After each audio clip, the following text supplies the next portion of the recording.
Hello dear viewers, I'm Nathalie Zé. C'est un honneur and a great pleasure pour moi de vous retrouver dans le cadre de votre nouvelle émission Made in Black. Un programme dédié à la culture, aux célébrités et bien sûr à vous, nos chers partenaires de l'importance de la Terre. Eh bien, nous serons tout de suite dans notre rubrique The Guest, en compagnie de notre invitée du jour, Karine Tsoungi, jeune entrepreneure camerounaise qui a choisi d'exercer dans un corps de métier peu connu au Cameroun, la cartographie, la géologie et la géomatique. Et c'est tout de suite après le jingle.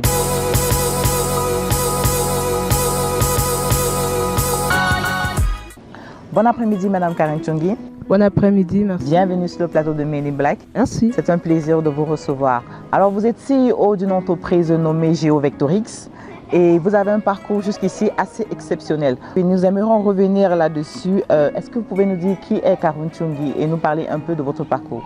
Alors, je me définis comme une femme au pluriel. Je suis née le 24 mars 1988 dans la ville de Yaoundé.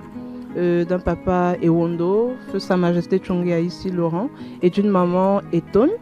Je suis originaire du département du Nyong-Esso, un petit village qui s'appelle Angwamfeme, dans l'arrondissement de Komjap. Je suis consultante en mine, géologie et géomatique. Je donne cours à mes heures perdues dans certaines universités publiques et privées, de géologie minière, parfois de géomatique.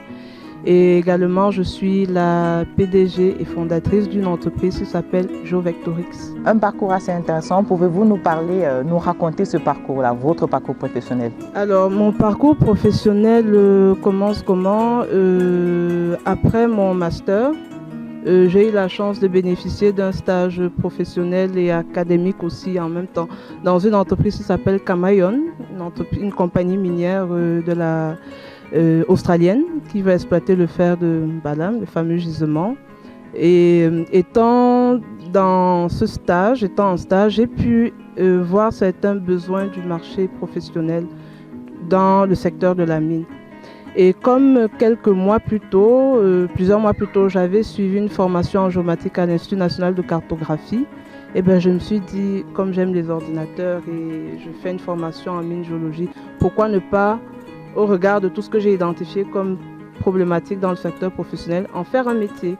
Donc c'est comme ça, en septembre 2011, je crée mon entreprise qui s'appelle GeoVectorix et qui propose donc justement des services autour de la mine, géologie et géomatique. Est-ce que si on parlait de votre parcours en tant que votre début, en tant qu'entrepreneur, parce que forcément quand on débute, quand on commence, on est confronté à certaines difficultés et tout. Donc pouvez-vous nous raconter comment étaient vos débuts? Vous avez créé votre entreprise en 2011. Comment ça a été dès les débuts? Alors, dès les débuts, c'était pas très facile parce que je partais avec très peu de sous. Il faut dire que j'ai d'abord été consultante pour des compagnies minières de façon indépendante. J'étais consultante indépendante. Et ce métier de consultante a commencé juste avant, quelques mois avant ma soutenance de master.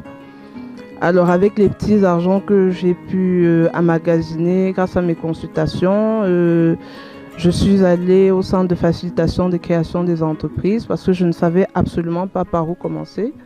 On m'a guidée, j'ai créé l'entreprise. Ensuite, il a fallu me battre pour avoir les premiers clients. Mais je partais déjà avec un petit avantage, c'était que mes consultations m'avaient donné une certaine renommée. Et ça allait de bouche à oreille, de compagnie minière à compagnie minière. Et puis bon, c'est comme ça que j'ai pu un peu faire mes armes. Alors, nous allons vous permettre de souffler un peu avec un petit jeu qui s'appelle Ni oui, ni non. Dès maintenant, je vais vous poser une série de questions à laquelle vous devez répondre ni oui, ni non. Est-ce que vous avez compris? Oui. Ah, première erreur. Oui, elle a compris. Est-ce que le golf est un sport? On peut le dire.